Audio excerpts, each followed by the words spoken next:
darte la bienvenida otra vez. Estamos en el marco del cierre del postítulo de actualización académica de infancias y oficio docente. Bueno, en ese marco también hoy damos inicio a las conversaciones que queremos tener con compañeros y compañeras pedagogas que asisten a nuestra facultad, que nos ofrecen sus saberes. En ese marco, una conversación que queremos tener con vos, una preocupación que es la formación docente para la educación inicial. Contarte un poco que nosotras también estamos en este mismo momento en un proceso de iniciar un cambio, una modificación de plan para nuestra formación de educación inicial. Es una carrera que tiene 50 años en esta facultad y que hoy no tiene un plan de 50 años, por supuesto, pero sí requiere ser repensada. Iniciamos el año pasado una serie de charlas y en ese marco también, bueno, pedirte qué nos puedes ofrecer como pensamiento en la contemporaneidad acerca de esta formación. Claro, bueno, interesante, porque discutir un plan de estudios, un diseño curricular, no es solamente una discusión técnica respecto de métodos de enseñanza o contenidos de enseñanza, sino que también es una especie de declaración de principios. Uno deja por escrito lo que uno cree que debería decirse, plantearse, establecerse como prioritario, plantearse en términos de fundamentos, cuáles son las cosas que rigen, digamos, a la hora de pensar la formación docente. Entonces creo que en los planes de estudio se van renovando discusiones disciplinares que son específicas, porque seguramente a lo largo de las décadas ha cambiado el enfoque de enseñar la matemática, de enseñar la historia, etc. Y existen algunas discusiones en las que es preciso escuchar nuevas voces, leer nuevos libros, abordar nuevos enfoques y darle también una discusión a todo lo que se presenta como nuevo, que no siempre es mejor por ser nuevo, y que el deslumbrarnos frente a la novedad es algo que creo que ya hemos aprendido a no hacer tan compulsivamente. Y me parece que si hay a lo mejor constantes o cosas más generales que pueden observarse en relación a las reformas curriculares de los últimos años, considerando los últimos años este largo periodo de regreso a la democracia del que estamos conmemorando ahora 40 años, ¿no? Creo que hay por lo menos 4 grandes ejes que ameritan ser subrayados y los podríamos mencionar más o menos en orden histórico. El primero es el eje de los derechos humanos, obviamente, porque el regreso a la democracia nos enfrentó a contar la historia reciente y a partir de contar la historia reciente a resignificar algunas instancias curriculares que a lo mejor se llamaban educación moral y cívica, educación en valores, o cosas por el estilo, hacia una idea de educación ciudadana o educación en derechos humanos, lisa y llanamente, en la cual se abordan de una manera más directa, más desenfadada, más política, con una forma más asumida de encarar lo político, y esto tiene sus consecuencias en el sistema educativo. Aparece la efeméride del 24 de marzo, aparecen en los actos escolares, se le da, digamos, una visibilidad diferente a partir de su aparición en el currículo. Una segunda temática es la educación sexual integral. Yo recuerdo que cuando yo fui a la escuela primaria, la educación sexual no era abordada de una manera integral, sino de una manera muy biologicista, se separaban los varones de las mujeres, había, digamos, un encuadre muy diferente que me parece que se ha transformado profundamente y positivamente a partir de la sanción de la ley, pero sobre todo a partir del modo en que las culturas escolares resignifican esa legislación, la convierten en formas de la enseñanza, la convierten en colectivos al interior de las instituciones para trabajar sobre las problemáticas de género. En muchas escuelas secundarias, profesorados, etc., hay comisiones de género. Bueno, hay algo que va impregnándose tan fuerte en las relaciones que modifica hasta nuestro lenguaje, ¿no es cierto? Y las relaciones, por supuesto, en sí mismas. Una tercera, y ahora en este punto debo decir que no es algo que se transformó, sino que se está transformando y que debería transformarse más profundamente. Una tercera forma de mirar el currículum es a través de los problemas ambientales. La educación ambiental integral plantea una resignificación parecida a la de la educación sexual integral y parecida a la educación en valores que devino educación en derechos humanos. Es decir, dejar de pensar los problemas ambientales como pequeñas acciones individuales que las personas hacen para salvar el planeta, juntar tapitas, separar los residuos, hacer botellitas de amor, militar por los osos polares o los osos panda o los pingüinos empetrolados, hacer voluntariados turísticos y cosas por el estilo, no porque no sirvan para nada, pero porque existe un nuevo enfoque sobre la educación ambiental que tiene que ver con ver a los problemas ambientales como problemas políticos, a los desastres naturales, entre comillas, como crímenes ambientales tendenciosamente producidos por cierta forma de extractivismo, cierta forma de industria, vincular la educación ambiental con los problemas ambientales locales.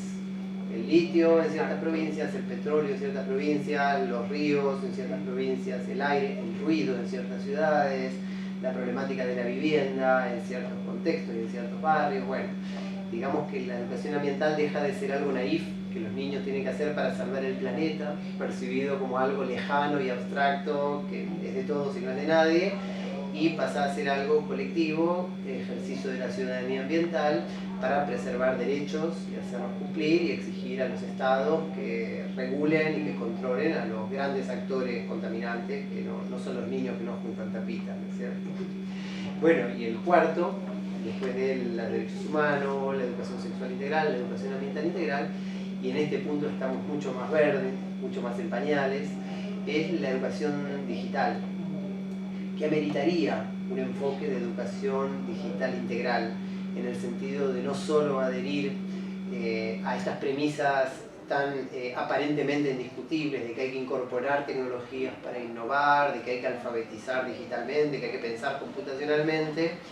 y que se pueda empezar a pensar ese lado oscuro que tienen las tecnologías en la vida social, que tiene que ver con mirarlas políticamente. La algoritmización de las relaciones sociales, la conversión de la atención en mercancía y ciertas economías de la atención, el modo en el que la telefonía móvil interrumpe, disrumpe, desdibuja los límites entre infancia y adultez, etc. Son todas cuestiones que están planteadas profundamente en la filosofía de la técnica, en las altas esferas de las discusiones eruditas, pero que todavía no ha llegado ni al currículum, ni a las discusiones pedagógicas, ni mucho menos didácticas en la educación inicial, ni en ninguna educación.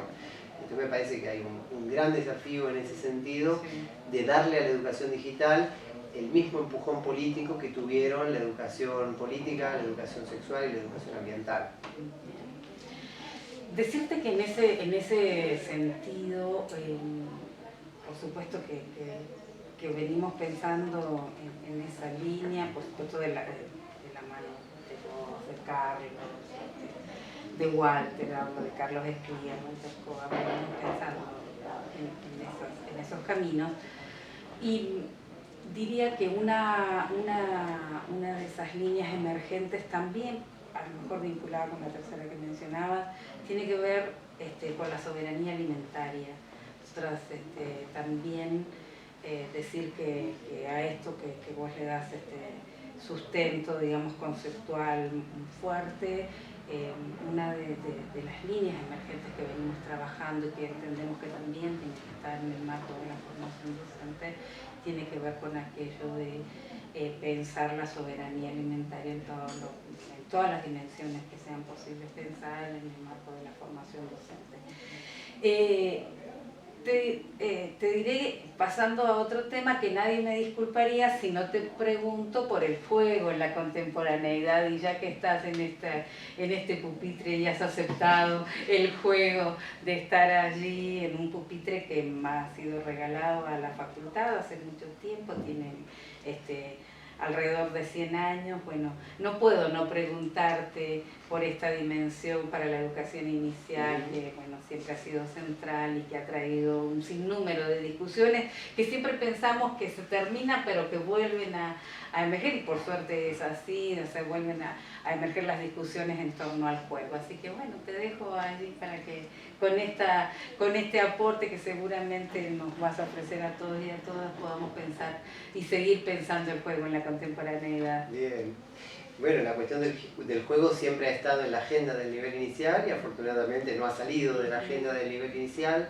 aun cuando es tocada por otros ejes y se producen ciertas químicas interesantes para mirar, para atender y para relacionar con los campos emergentes del currículum. Vos mencionabas la cuestión de la alimentación, de la soberanía alimentaria y en general de las prácticas de la alimentación como una dimensión también de la educación ambiental. Y ahí hay un ejemplo interesante de las relaciones contemporáneas entre juego, enseñanza y dimensiones políticas, si querés, para seguir un poco en la misma línea, digamos, y tomar estos dos elementos que vos traes. Pienso, por ejemplo, en la ley de etiquetado frontal, que no solo pone etiquetas negras en productos que tienen mucho azúcar o mucho sodio o mucha grasa, sino que también, por ejemplo, regula hasta qué punto puede haber en los alimentos que tienen excesos y etiquetas negras gamificación, productos infantiles, imágenes, juegos, concursos y cosas por el estilo. Entonces fíjate cómo socialmente se comienza a sancionar el uso del juego como un estímulo de conductas nocivas que afectan a la salud. Y en el mismo sentido hay una discusión pedagógica más profunda que tiene que ver con qué significa juntar juego y educación, juntar juego y enseñanza. Porque uno puede pensar, por supuesto, al juego como algo valioso en sí mismo, como lo establece la Ley de Educación Nacional y como lo puede pensar cualquier teórico del juego,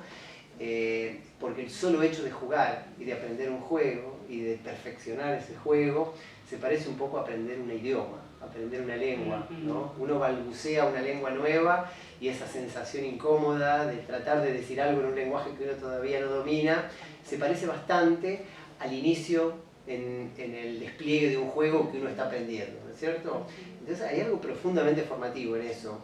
que es distinto de pensar al juego como método por el cual uno aprende a contar o a escribir su nombre o el nombre de los planetas o lo que sea, lo cual no está mal, por supuesto, y es otra manera diferente de entender el juego.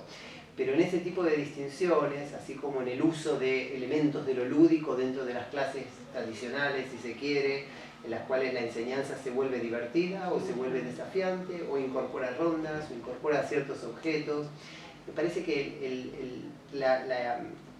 hilar fino, el mirar más finito la cuestión del juego requiere que estas distinciones, que ya existen por supuesto y desde hace mucho en el plano de la teoría, se especifiquen más en el plano de lo didáctico y que ciertas discusiones políticas en torno al juego mercantilizado, podríamos decir, al juego, como decíamos hoy en la charla que compartimos aquí en el aula, en el Zoom de la universidad, que decíamos el juego que mezcla vidrio molido en la carne picada, ¿no? Retomando aquella frase tan polémica de Graciela Janes, de que no sea cosa de reemplazar la letra con sangre entra por la letra con juego entra. Bueno, en estas perspectivas a lo mejor muy mecánicas de pensar el aprendizaje lúdico, quizás vale la pena establecer esa discusión entre las perspectivas más metodizadas, más lineales, y esta idea más general del juego como un mundo que se abre ante la experiencia escolar y que la escuela sea el espacio en el que esa experiencia es posible y que sea la versión infantil del estudio, que sea la versión infantil de la conversación con el mundo, etc. Sí. Recordaba tu libro, por supuesto, donde trabajas esta idea. Bueno, muchísimas gracias por esta conversación, que será la primera de este ciclo que iniciamos aquí en la Facultad de Ciencias de la Educación y Psicología. Muchas gracias a vos. A vos.